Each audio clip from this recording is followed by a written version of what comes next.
in moments like that, when you kind of freak out and you lose your composure and like you jerk the wheel or you just kind of, you get very dramatic, that's when accidents really happen. And that's when, you know, you die, somebody else dies, you get into this horrible incident. So you got to remember that as a cop is you got to remember it's a job. And when you go into it, you got to be almost numb, try to be as numb as you can to the situation itself. And remember, this is your job. Yeah.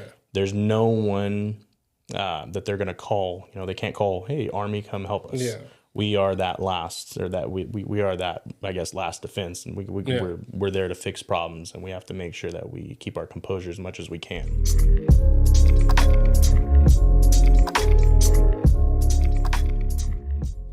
I've been trying this thing where I'm not trying to like introduce the show or anything. Mm-hmm. We usually, have you ever seen those Joe Rogan podcasts where like they're literally just talking, like, hey man, it's good to see you, you know? Yeah, well, yeah. Austin, buddy, old pal. And so I know. So you asked me, you wanted to be on the podcast, specifically the Paso Robles podcast, or just a podcast in general? Because I know you were just talking about wanting to start one. Yeah. So I mean, just everything that, you know, especially through law enforcement, I get a lot of questions. A lot of people message me. A lot of people reach out and ask for advice and everything just from my experience and what they should do if something were to happen or they're in a predicament and stuff. So like, man, it'd be pretty cool if I were to, you know, be able to jump on and kind of share a little bit of my experience and maybe possibly even answer questions that people have, you know. So. Yeah. I think that's you have how long were you with the police force? I was there for 6 years. So, I got out, well, as soon as I graduated high school, obviously in the cinemas, you know. Yeah. That was awesome. That was a lot of fun. And then as soon as I turned 21, I joined the police academy in Hanford. And then right after that, 2018, I started as a police officer. No, was that always like something you wanted to do? Because I remember you working for me, and I don't ever remember you mentioning wanting to be a police officer. Yeah, it was always what I wanted to do. Growing up, I was, you know, my parents weren't, you know, I was never in the best situation with my parents, and they're kind of on the other side of the law a lot of times. So I had a lot of law enforcement contact. For me, good. For them, bad. But you know, they always got there. They always helped the situation. They always made me feel safe. And I'm like, man, I would like to give back one day. Yeah. This would be awesome. This would be something I'd want to do. So from there, So was it some way like a redemption for your family a little bit? I think so.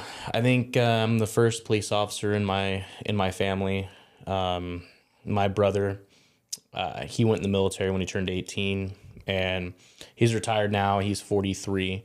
And yeah, I did 4 tours in Iraq. He made all the way up to sniper. I'm not too sure how those ranks go. I'm not too familiar with it, but yeah, no, it was awesome. So being able to, you know, achieve my dream at such a young age, to me was just amazing. Just a dream come true. No, is that normal at a 21-year-old? Because I mean, I see TV shows and movies, but I feel like going in there at such a young age, and you know, the idea of that your brain's still developing, so you're still learning how to like actually maneuver through life and talk to people and stuff like that. So is that something like you kind of told yourselves like, okay, this is gonna help me kind of like enhance how I'm talking to people, or were you a little worried at the beginning? Like, what were your thoughts going into it? I was absolutely terrified, especially with especially being in that area and you know. My parents have a little bit of a history, especially in the county that I grew up in. And I feel like that was kind of brought over on me, but I'm different. I want to do something bigger. I want to do something better. But absolutely, I mean, I felt young, so that was very challenging for me. Whenever I applied to police departments, sheriff's offices, that's one thing that they look at is your age, your experience, and I think that me being so young, it actually worked against me. So, but I was able to find a police department that I can grow into, and it helped me a lot grow up at a young age. Yeah. So it's funny because when you worked for me at, and I'll make this, you know, because we're gonna reference it a lot. You worked for me at Lemoore Cinemas when I was there from 2012 to 2016 or whatever. And I always remember you being clean shaven. Oh yeah. So, but as soon as you got into the police force, I feel like you started growing it. And I don't know if you really had the tattoos or not, but is that like a rite of passage, like to have a beard and like to get tattooed and just kind of show like you're a tough guy? Like, no, I never knew. Well, first, I never knew I can grow a beard. Okay. It was, I always kept clean shaven just because I didn't like facial hair on me for some reason. And well, when I got in the police, when I got in the force, we got a lot of, was it No Shave Novembers? Oh, okay. And I was like, oh man, I've never let my face, grow out. I'm going to see what I can do. Yeah. And then it grew out. And then I was like, wow. Yeah. Wow, I can grow a beard, And then I noticed, a lot of people can't grow beards. And I'm like, man, I'm going to rock this, And then it just kind of became, part of me. Now I was even talking with my girlfriend and she was like, no, that's you got to keep that. You can't. Because I shave, I look like a baby now. So does she ever say like, if you shave, you look younger than me? What was that? Does she ever say like, if you shave, you look younger than me? Because my wife tells me that. Like, you better not shave, or you're gonna look younger than me. Oh yeah, wherever we go out and whenever that little game of how old am I? Well, how old are you? How old do I look? Yeah. And it's a dangerous game. I especially playing with a woman. You always shoot like 10 years under. And like 23. Yeah. 18, so but no, it's one of those, just she's always like, you look 25. And to her, me, I look like I got like 35, 30. I think the highest I got was like 38. And I'm like, I should shave. Maybe I should shave my beard, because I know that's where it is. It's tax on at least 10 years on me, but I like it. I like that look. Yeah, I think since I was a kid, since I was freaking in high school, man, I had a goatee or something, because I could grow it so easily. And I remember one of my teachers was telling me, it's like, yeah, if you shave it more, it'll keep growing thicker and thicker. Oh. But I was always shaving it down because I didn't want it to grow thicker. But once I was done shaving, like I think right after high school, like in my early 20s, I started like, okay, let's see where I can go with this. I never let it grow like you did, or I did like a few years ago. But I got it out there. And I was like, man, if I dye it this white, I can be Santa Claus for Christmas, Yeah. No, absolutely. I actually thought about one of my friends. He has like real black hair. And he did brown. He I'm not too sure how to go about it. I think you got to bleach it and then dye it. Yeah. And that's what he did. And actually it looks pretty good. And so I thought about doing that, but it's a commitment. So, and you got to live with that until it grows out again. So I haven't got to that point, but by all means, I was definitely thinking about it. So when people ask you questions about like being a cop, and are there any do's and don'ts to answer? Because I know obviously here in Paso, I don't know if it's like similar or not, but like they switch radio stations, so nobody can like kind of tune in on what they're talking about anymore. They have like their own isolated like radios now. And I don't know if it's something similar in Hanford and stuff like that, but I would assume there's certain things you can't say because of the graphic nature of it or the political side of it. I mean, law enforcement is always put on that forefront of okay. Are you protecting and serving who? You know what I'm saying? Right. Yeah, no. So a lot of police departments, depending on how large the city is, whether they're connected with county, they have different frequencies. So different channels. They can jump on. A lot of times they have radios that can switch from even to like CHP's channel. They can switch to Fire, because Fire has their own channel as well. Yeah. They can jump all around, but for the most part, we had 2 channels, And then, especially if one channel, you know, there's so much going on, especially like, let's say it's a Saturday night, everybody's partying, everybody's getting crazy. And now, you know, you have an officer, you know, conducting a, you know, domestic violence investigation. You have another officer conducting a DUI investigation. Now something else came out. There's a run traffic, pulling people over and stuff like that. There's a lot of traffic coming over one channel. Okay. So you would jump to channel 2 or, you know, or to another optional channel that's available. This episode is sponsored by Western Janitor Supply. They have cleaning supplies and equipment for any workplace. Call today at 805-238-2112.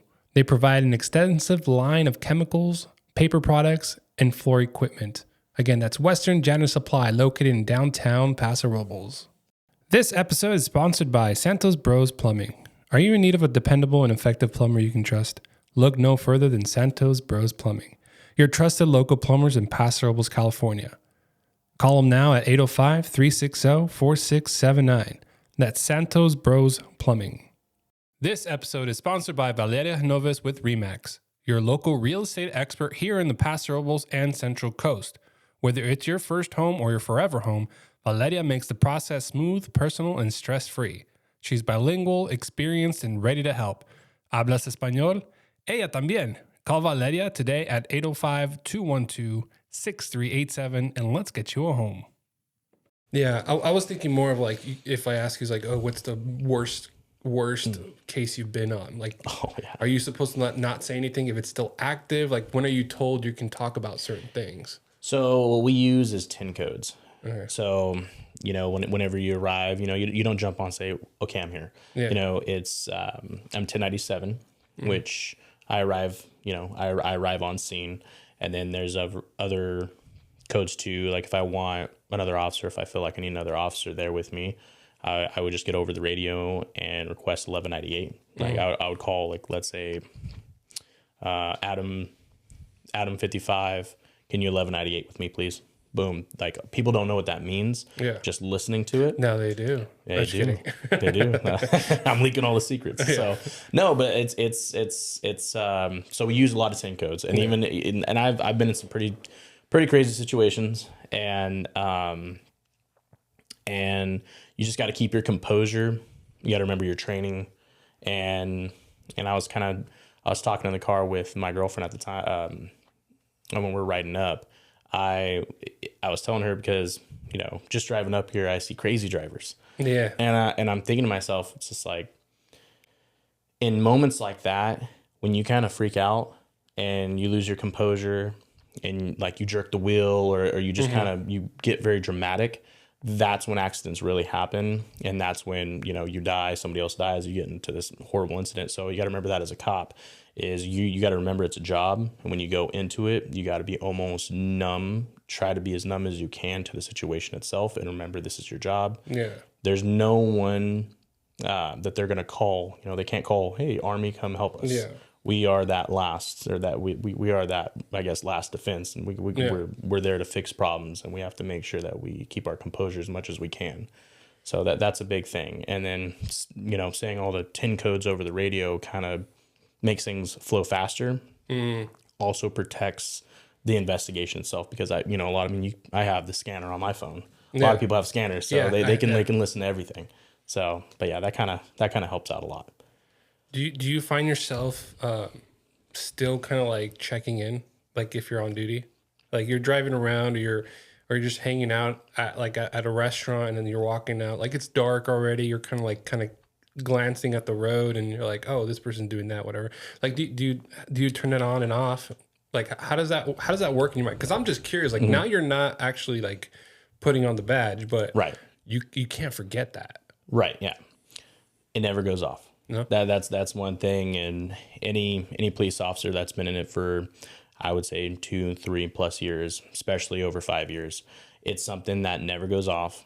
It's, you know, you watch every single time you go into, you know, let's say a convenience store, gas station, you know, Walmart, Target, any of those things, you're watching everything. And that's one of those things where a lot of times I was like, mentally, I can only go out for only a certain amount of time, because I get overstimulated. Yeah. Because, you know, my girlfriend might be, holding a candle going, well, this candle smells good. Does this candle smell? And I'm over here and I'm watching the guy that just walked in, okay, like, and I'm sorry to say, but it's just one of those things where you look, and if the person looks like they're dangerous, most of the time they're dangerous, and I hate to say it like that, but that's something that I've come to know too. But so I try to stay as vigilant as I can, because you never know when something could happen. And I want to always be at least 2-3 steps ahead. Oh, I already know this is possibly going to happen. So now I already have a game plan. Prepare yourself. Do you think maybe a lot of that training could have been just conditioned you to be that way? Like, there could be times where, like, you walk at a birthday party and there's a dad that brings their kid and you're like, oh, that guy's dangerous. Like, is it possible that sometimes, like, you're overthinking it? Have you ever felt that? 100%. Yeah. 100%. And I feel like because I've been in birthday parties where a guy come that I've arrested before. Oh shit. Yeah, that was interesting. But I walk up and, how's it going, man? I mean, I try to divide that as much as I can. Now, I didn't arrest him for something, crazy heinous, or he didn't go and murder a bunch of people or something like that, or rape or anything crazy. But it was it's something where I could stay at the party, and I just was cool with them, and I was a business professional, and but we didn't have any issues or anything else like that. I don't have, I never really took it. I never got personal with people. Okay. I think when it kind of got personal for me is when there's a child involved. And I worked a lot of those cases. I was a detective, so it was I worked a lot of rape investigations, molestations, and child abuse cases. And it's one of those things where it does impact you pretty hard, but that is where I feel like I fell in love with the job, is being able to be there and help someone that can't help themselves. Yeah. And that was big for me. That's what I feel like really, really made me fall in love with the job.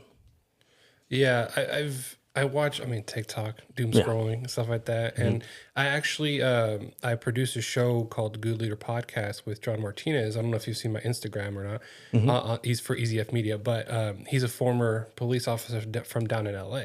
So bigger city, a lot of stuff going on down there. And there's like little tidbits that he tells me. I haven't actually sat down and actually like picked his brain or anything like that. But just like the things when he's talking about it, he's like, it's almost as if like he knows a truth that we don't. You know what I'm saying? Like, a truth because you were in that line of duty that regular folks, civilians, don't know. Right. Do you ever feel like you have to like walk on eggshells or like a china shop not to like, because the triggers kind of thing?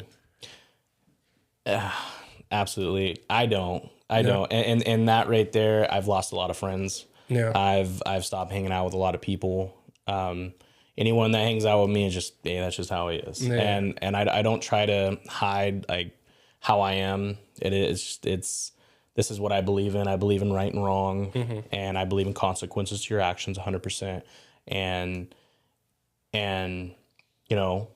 I wouldn't walk up to a doctor and tell the doctor how to do his job. Well, for law enforcement, it's the same thing. We go through a lot of training, and I know, I see a lot of, on Instagram, I see a lot of police officers make mistakes. Yeah. And, again, there should be consequences to your actions. Right. I'm not saying every cop is right. And by all means, not every criminal is right either. So it's all circumstantial. But, I know you said that he was down in LA. I think in the LA area for sure. Yeah. So just the way he talks about like his time in the force kind of makes it sound like we don't really know how good we have it compared to LA. Like, because bigger town, way more dynamics down there. A lot more crime. Yeah. And and absolutely, you have a bigger city, you're gonna have more crime. Yeah. And that's just and different type of crime too. Yeah. There's gonna be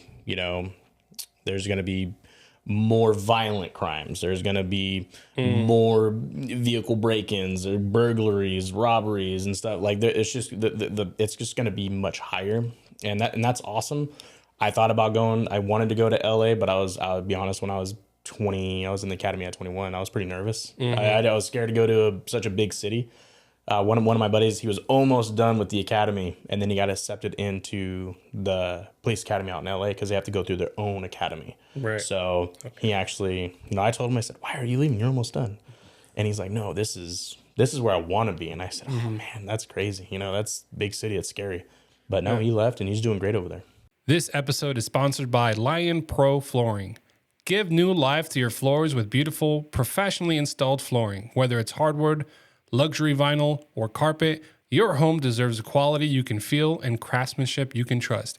Serving Paso Robles in all of SLO County, Lion Pro Flooring is your local expert in transforming spaces.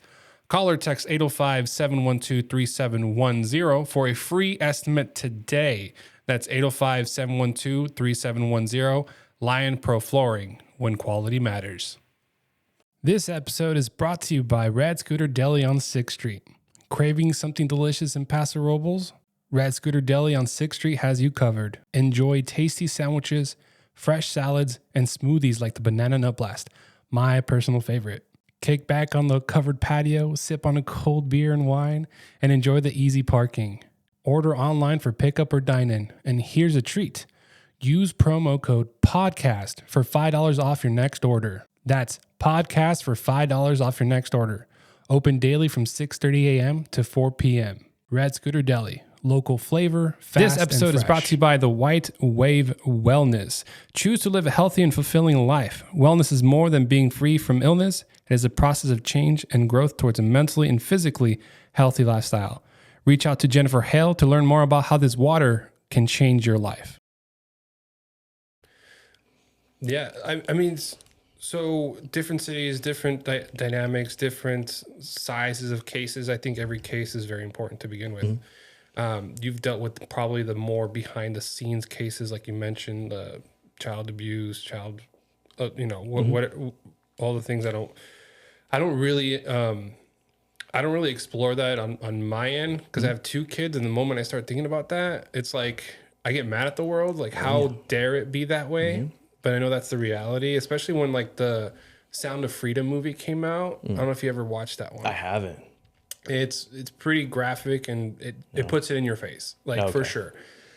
I recommend watching it. I mean, unless like you try not to relive those moments, so it's up to you. Oh no, by all means, yeah. So I know when an officer passes away, dies on duty. Like recently, I think San Bernardino or something like that. Yes. There was an officer that died on the job, right? Yeah. And how well or how much do you know of other places like that? Aside from just like obviously paying your respect, but like did you go to other cities and visit their police stations? Like how familiar did you become with other places? Or did you just stick to where you were, and then if it crossed over to another case, then you talk to them? It would probably be that kind of just if it involves like an ongoing investigation, I would drive over and I would talk to the police officers or I've driven all the way out to Clovis to arrest somebody. I've driven several towns, and this crime happened here. Well, then they moved over here, and the crime happened here. Well, then they went over here, this and it happened over here. So I would drive and I would talk to, I just talking to so many people and just writing down statements, and it was awesome. Like, I loved it. It was busy work, but it was one of those things where it's just like I found a passion for the job. So I loved it. I never really felt like I was working, obviously like hours get long, but at the same time, it's just I love what I did. Yeah, and I really, really enjoyed it. I knew that I was making a difference, at least in somebody's life, and helping them. So that was huge for me. I loved it. No, I didn't come prepared with questions. I know I asked you a specific question, probably I want to say a month or 2 ago, regarding domestic violence. I asked you, and I'm okay with like asking this again, and so we have it recorded, is why do people stick around in domestic violent relationships? And your answer was kind of like something I already thought it was going to be, but in my head, I'm like, there has to be more. I just with my experience, it all comes down to, I mean, they care about each other. They love each other. Yeah. And it might not be, you know, the right kind of love, but it's, you know, I've seen a lot of toxic relationships. They don't know how to handle problems correctly. Yeah. You know, when things start getting to the point where it starts getting physical, that's in any relationship, whether domestic, whether it's you and your brother's relationship, you and your sister's, whichever it is, like it should never get to that point. And you know, I've arrived on scene on certain situations where, you know, whether the male party called or the female party called and, hey, he did this, hey, she did this, and then when I get there and then now somebody has to go to jail, then it's just like, no, I was lying, I was just, you know. And I'm like, well, unfortunately it doesn't work like that, because once it gets to a point where, because domestic violence is a felony and there is a misdemeanor section as well, that's like if, you know, let's say she slapped him and there's a handprint across his face, it's not considered necessarily a felony, it's a misdemeanor offense, so it's a little bit less, but she's still going to go to jail, or he's going to go to jail. So it's just one of those things where it's dangerous. Domestic violence is one of the most, in my experience, and I've heard it even going through the academy, it is very dangerous, because you're going into a house where there's already such high tension and you know, they're already fighting, and you go in and there's, you know, busted windows and screaming, yelling, and you're going into such a crazy situation already. It's like a war zone. It is. It really is. And you gotta keep your composure. You gotta know how to go about it correctly. I was 22 years old, and I have walked into houses and like situations like that, and I am sitting here trying to give advice to someone that's like 36, and they're looking at me like, kid, you know, and it's one of those things where you just got to know how to talk to people. You got to know how to, you know, be real with them, and you got to understand too that, you know, because I've noticed like a lot of cops just go in, you sit down, you're gonna do that, and you're like, you're gonna be confrontational. They're gonna be confrontational. Yeah, you have to make sure you know how to treat people right. I'm not saying what they're doing is right. What I'm saying is you can't fight the world, because sooner or later you're gonna lose, and so you have to be very smart, use verbal judo, and make sure that you can handle the situation as good as you can without escalating it, going to a fight, possibly getting to the point where, you know, you're gonna have to use, you know, your taser, baton, pepper spray, and, you know, like hopefully not, but even possibly your duty weapon, your handgun. Yeah. So it's just one of those things where it first starts with how you talk to somebody. It is. You know, I've had people come up screaming, yelling at me, and I calm them down because I hit them with, hey, I just got here. Hey, hold on a minute. I'm like, whoa, you know, and I'm just like, let's talk. Like, I don't know, why are you yelling at me? You know, and when I talk and I'm calm like that, it really throws them off, because they're like, oh. They were getting used to that friction already. So they were like on the fight or flight mode, right? Yeah. And then once you get there and kind of even it out, all of a sudden, do you ever get them go like realize, oh my God, what am I doing? Oh yeah, and that's the breakthrough that you want. You know, I've been in situations where, you know, it was a domestic violence situation, and he was gonna have to be arrested. This guy's big. This guy's a big dude, and he's been known to fight.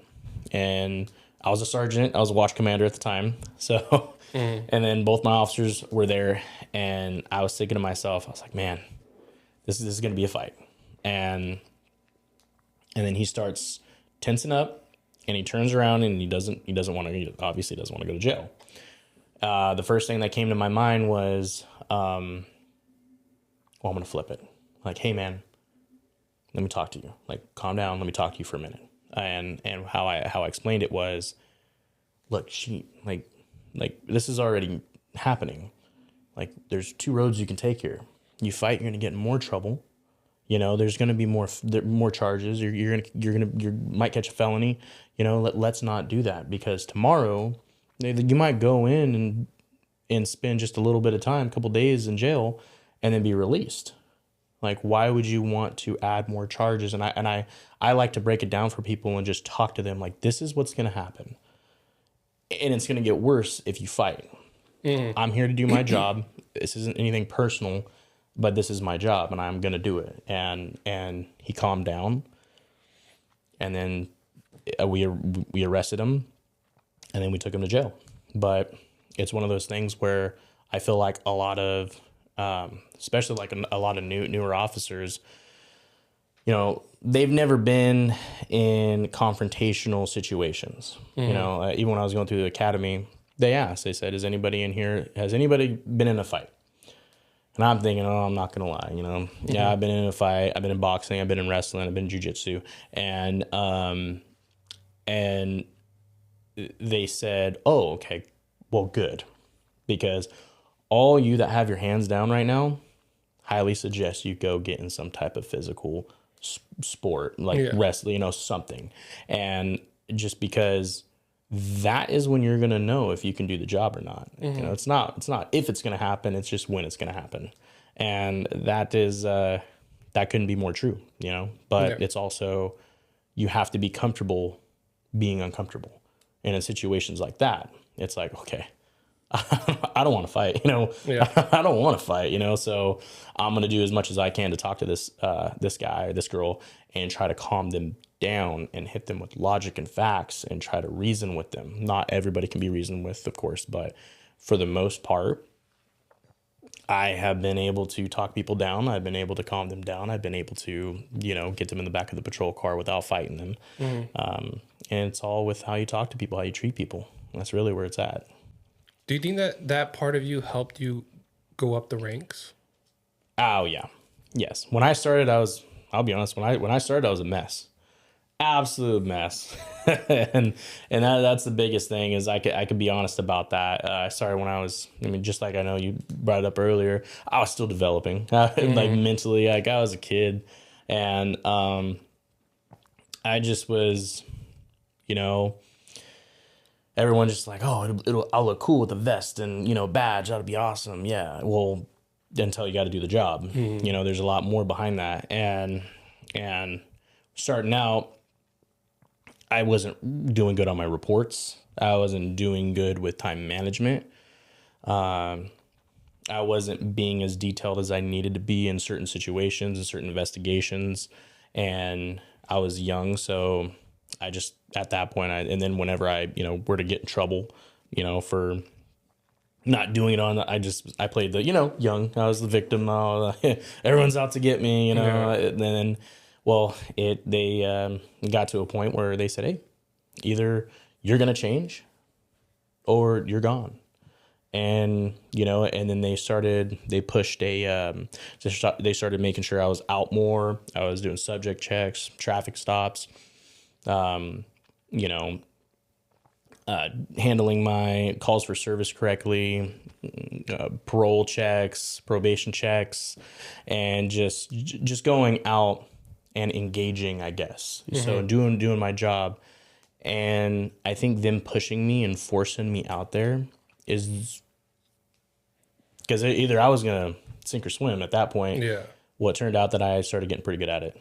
And then I started loving it. And then I started, because if you don't know how to do something, a lot of people don't want to do it. Right. They're like, oh, I'm nervous. I don't want to do that. Well, if you go out and force yourself to do it, you're going to learn how to do it. You may trip and stumble, but you only do it a couple of times and then you'll get better. And that's the thing I feel like a lot of people are scared to do, because I've seen it out on the street, and it's just people don't want to do it because they just don't know how to do it. But it's awesome, man. And I became very good at my investigations, and that's when I started climbing through the ranks. And that's when I started being able to, you know, be selected to be put in like the detective role and all these specialty units that I, you know, it was a blessing to be able to be placed in those specialty units. And I loved it. I worked with all kinds of, you know, different sheriff's offices, a whole different police departments. You know, I handled, I partaked in certain operations, and probably stuff I can't really be too detailed about, but it's one of those things where it's really awesome to see everybody come together because we're all part of a team, and we all have that same end goal. So you climbed up the ranks. You were in it for 6 years, you said. Yeah. Which, by the way, 6 years, when you say climb up the ranks, kind of feels like pretty fast paced. Because for me, when you're saying you became a detective, I'm thinking like 10 years down the road, 12 years down the road. You see it in movies, they're like mostly older people. Yeah. Like in the 40s or something like that, right? And if you're okay talking about this, why aren't you in it anymore? Well, it started getting to the point where I was I out of 6 years, I think I maybe had one Christmas off. And it started kind of taking over everything. I noticed that. And there were some other factors that came into play as well. But at the end of the day, I felt like I did everything, and I wanted to do more, and I was not, necessarily ready to leave, but I started getting to the point where, I mean, my hair's cut right now, but oh man, like gray hairs are coming in. There's a part where, I mean, I got pictures of it for about like almost a year and a half. A big old patch right here just stopped growing out of my beard. Oh, wow. Yeah, just stopped growing. And I went and I got it checked, and they were talking about, they immediately asked me, the first thing they asked me is like, are you a first responder? And I was like, yes. And they're like, okay. Do you get enough sleep? No. Do you eat right? No. Yeah.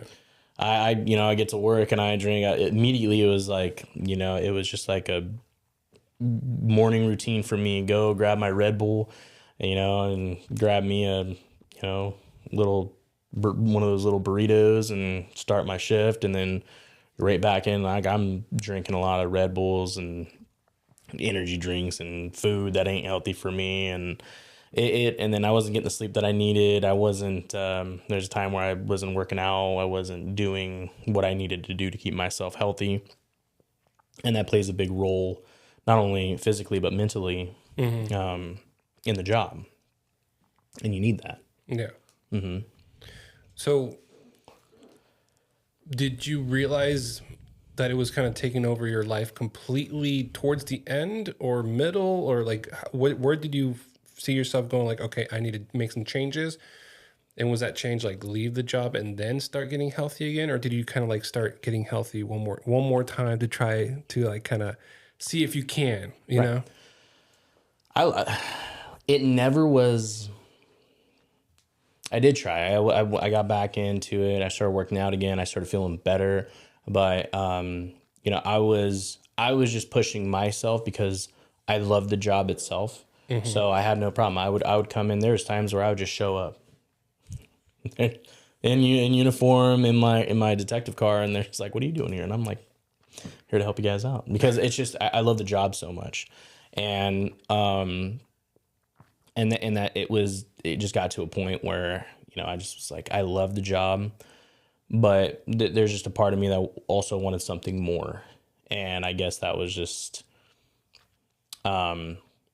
I started kind of thinking about like, well, I don't want to. And there's a sergeant that I worked with that he actually left too, because we would sit down for hours and talk. We would sit after, calls for service, we'd sit on the side of the street and just kind of talk about it. But, what he told me, like, it kind of hit me. And it was his wife was raising their kids. And I was like, all right, like, I was like, yeah, but you get home, like and he's like, I go home and I go to bed. And he's like, and he told me, he's like, cause I don't have kids, not yet. But it's just like, you carry the stress of the job, no matter, and whoever says you don't and come home and you just leave it at the door, they're wrong, unless they have some type of something that most people don't have. But for the most part, you bring it in with you. You just got to kind of push it down or push it aside.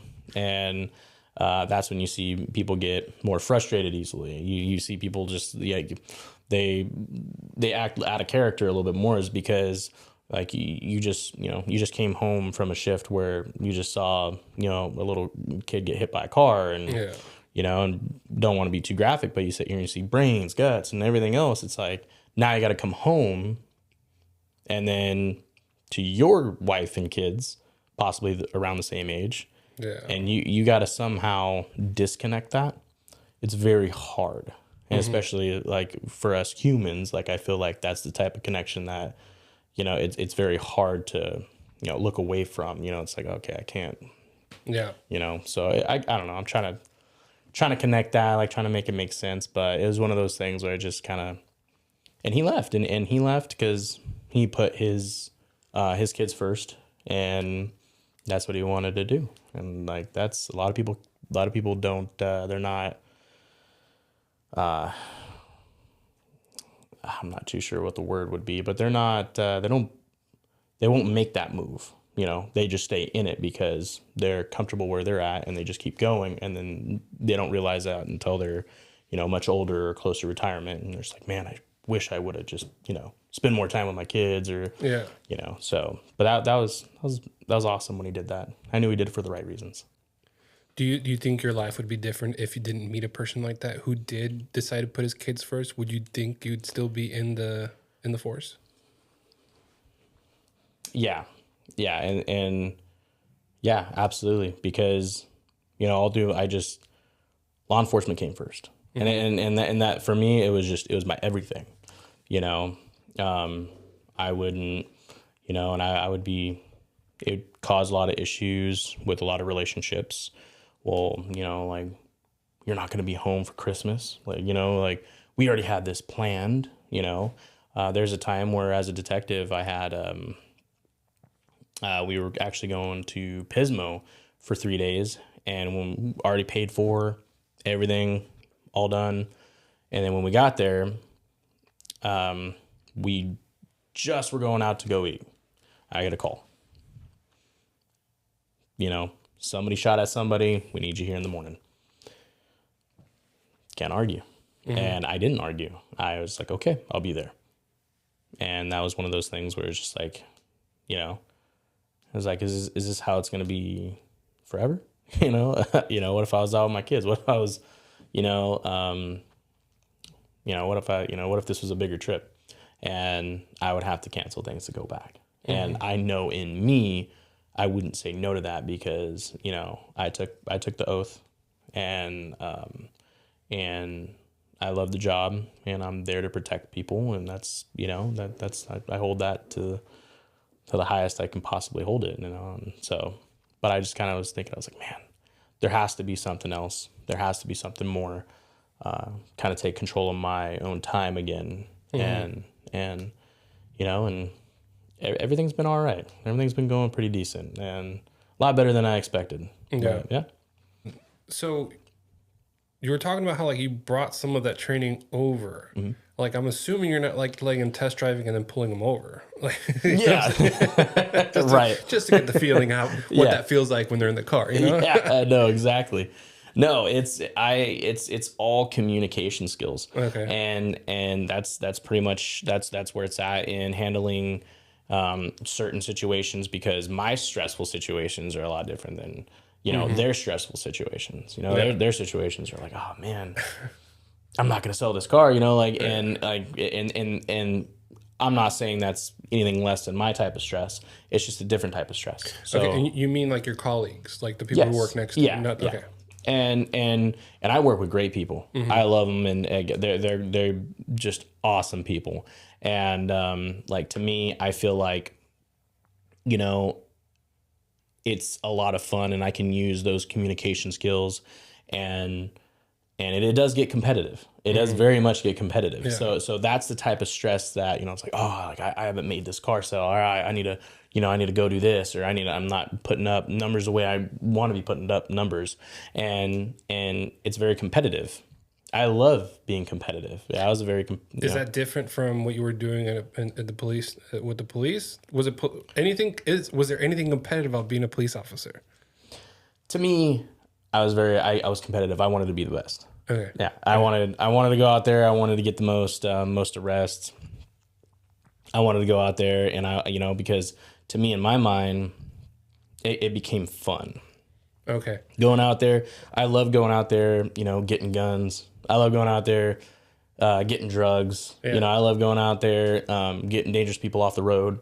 That was fun to me, and it also keeps people safe. Yeah. And so that I was always out there doing, and I was always out on the road. I was always getting into something. There was times where, sergeants were like, man, Austin, I want a nice, it's Friday. Yeah, keep it calm. Keep it calm. Yeah. Can you, and then, can you please keep it calm? And then 3 hours later, we're on a side of a road somewhere, and I got a gun, and someone's going to jail, and now it's a felony, and now, I want, they're on probation. Now I want to go back to their house, or so it's, and then they get out there going, Rodrigues, so it was, I loved it. I was always competitive. So I think being in this type of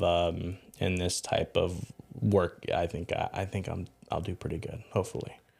So what goes through my mind when you said like you kind of took police training over to, selling cars and stuff like that. For some reason, my mind goes to like the safety features of the car for some reason, because you've probably seen car crashes. You've probably seen types of cars, rollovers, which ones do better than others. Trucks are pretty big for rollovers, if, from my understanding. But then you hear like how Tesla, you can't even roll those things over. They end up back on their feet for some reason. Oh yeah, I've seen those videos. So when like somebody comes in, let's say it's a pregnant lady with her husband, like what's your go to? Like, all right, let's get you guys in a safe 4-door sedan, or are you talking to SUV? Like, walk me through what goes through your mind when you see somebody walk through that door. So the first things first, and and this is what I kind of pull from law enforcement too, is if you want someone to like you, or all right, here you go, arrest me, and then listen to what you say and buy into what you're saying. You have to have good communication skills, and you have to just be a real person, and what I like to do is I like to take real life stuff that's happening.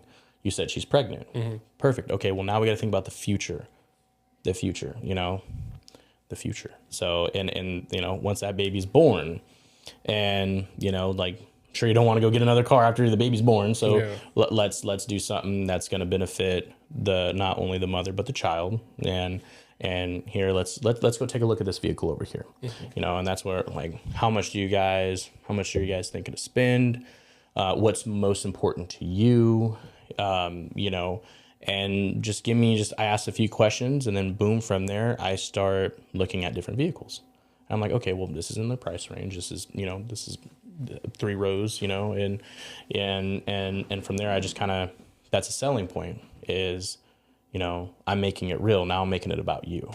Let's keep you safe. Let's keep your wife safe. Let's keep the kids safe. This has this features in it.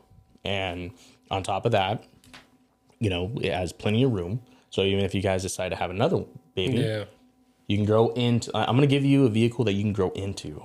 I don't want you, I'd give you a vehicle that you're going to grow out of in 6 months, or when the baby's born. So let's think about the future and prepare yourself, So, and that's kind of but I like to talk to people too. Hey, how's it going? You like the Dodgers? That's awesome. You see the game? Yeah. And then just boom, boom, boom. It's just like creating that rapport with people and just talking. It's so hard because I feel like, and I've talked to thousands of people, and it's crazy because I've noticed a lot of people, they don't have those skills anymore. Those communication skills. It's like, it's almost hard for some people to talk. No, when you mean you don't see that, are you talking about like the customer coming in? Like they don't know how to express what they want or need? Like what do you mean by we moved away? I agree with you. Yeah. I'm just trying to like kind of explain it a little bit more here. Yeah, I think. Yeah, but you gotta almost feel them out. Like, what type of personality do they have? Are they more quiet? They're more shut off. You got to adapt and overcome their personality. Yeah. And there's gonna be people that just love to talk, and then you just gotta steer your way through and be like, okay. And just like as an officer, I would come up and say, okay, what happened? Well, like this all started, when my coffee spilled over in my lap this morning, and it's just like, okay, like I understand, but what happened today between you and this person? And then a lot of times they'll just, well, when I was born, and I'm just like, okay, let's back up a little bit. Okay. And then it's like kind of redirecting them on the track that you need them to be on. And I'm here as an officer, I'm here to figure out who you are, what happened, why it happened, who was involved, and to see if we even have a crime. And then once we do, boom, then we move on, because that's the fastest and that's just kind of how I am too. It's like, okay, like we could talk and like sit here, I'll get to know you and everything.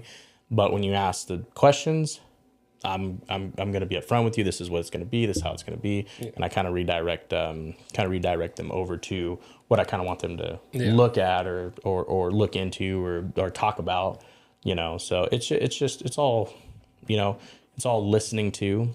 I feel like a lot of people, like, they just talk, they don't really hear, like just that little bit you just told me. Like, oh, pregnant. Oh, okay. And then, husband, wife, like, it's just like, okay, are you guys married? Are you, a kid? Oh, how far along are you? Congratulations, and then go on from there. Do you guys know the, boy, girl, and then, that right there, just that little bit, you gave me enough to start a whole nother conversation, and a conversation that I can branch off to in several different ways. So, and then make it real with you, So it's just one of those things. And I've been to several, trainings put on by DOJ, and just talking to people and being able to talk and pull information out without, them even knowing that they're doing. And it's awesome. If you can talk good, you can. And I feel like I'm not as good as I want to be, because I stutter, and and a lot of times, like, but when I first became an officer, I was a mess. So and I just think that, like, continuing and staying in this, like, at least something that keeps those skills activated and progressing, then I think that I'll do pretty all right, hopefully. Yeah, I think, dude, it's amazing. I never, like I said, when we worked together, I never heard police officer academy in our conversations, but, it's one of those things where, like, that's where I probably could have used some training there to get to know my employees better, because I did tend to have conversations with people there, and there's certain people that would tell me things, other people that wouldn't. I know, I don't know if you remember, like, Killian, like, he was always a fun dude to talk to, but he was just so, like, extrovert, and when you told me the story about talking down the big guy that you didn't want to fight, and then he finally just gave himself up, kind of thing, that for me is, like, probably one of, like, the most impressed feelings I got from you, because like being able to talk somebody down like that, like, that's a huge win. Like, nobody else might see that. You might have just showed up, vest, gun, you have a gun, whatever. Sure, that to somebody who doesn't recognize what you just did, he's a police officer, of course they're gonna listen to him. But, like, the fact that you went around this whole, like, scenario, or, like, you did what you needed to do to not have that altercation, or that altercation that you didn't want. That, to me, is like a bigger win than, like, being able to submit him. Yeah, and that's the biggest thing. And when you just get good, because I've always been, I love to talk. I love to talk to people, and wherever you can ask my girlfriend, like, wherever we go, like, we can go out and. We can go out to. Can't take you anywhere. and that's what I hear a lot too. Is I can't everywhere we go, and we could sit here and just be me and her, like, at the table hanging out, and then in an hour, next thing we got 5 more people at that table because awesome. I go out and I talk, and it's just like, hey, and like, but I feel like you doing that is, it's just always. I don't know what the word is. Like, you're always progressing. You're always learning. Put yourself in weird situations, and uncomfortable situations, and then see if you can, like, you can do it every day. You can talk to people every single day. Yeah, I told myself that a long time ago. I mean, I was spinning signs out front of a Metro PCS place for their phones one time. and not like professionally. I was just like, somebody offered me like, hey, my friend worked at Metro PCS Mobile, and he was like, hey, we're looking for a science man. I'm like, oh, I'll do it. How much is, I didn't really care for the pay. I actually substituted my brother in because my brother wanted to work, and I'm like, all right, go for it. Pay him what you were going to pay me. For me, it was more like, okay, put yourself out there and like literally just stand outside with the sign. And then people were asking me questions like, oh, is it, what kind of deals do you have? I'm like, I don't know. Go talk to them. Like, I'm just here to like, whatever. Right. But it was one of those things where like I made sure, like, for me to feel comfortable later on to be in similar situations, I had to put myself there first, and that way I tell my brain is like, hey, you're fine. You're alive. You don't have to fight or flight, Being a general manager at a movie theater, it's one of those things where like, I've learned how to talk down people, like a upset customer, those are, I think those might be more dangerous than that violent guy. But it's just one of those things where like, learning through doing is probably one of the most important things. And the thing that sucks today, and I think this is why we were agreeing with certain things, like people don't know how to talk to each other anymore because they're not putting themselves out there. I doom scroll, but you need to know when to put the phone down and like actually go out and live your life. So since pandemic 2020, I'm sure you felt it. Yeah. People have gotten disconnected. And just getting back out there and getting in those social environments, it's part of the human development, right? Yeah, and you're absolutely right. And with all the COVID thing that happened, it was a weird time to be alive, and it was a weird time to be a cop because we weren't going out and doing anything like. We're not putting it like everywhere we go, mask. Yeah. And if we can't like.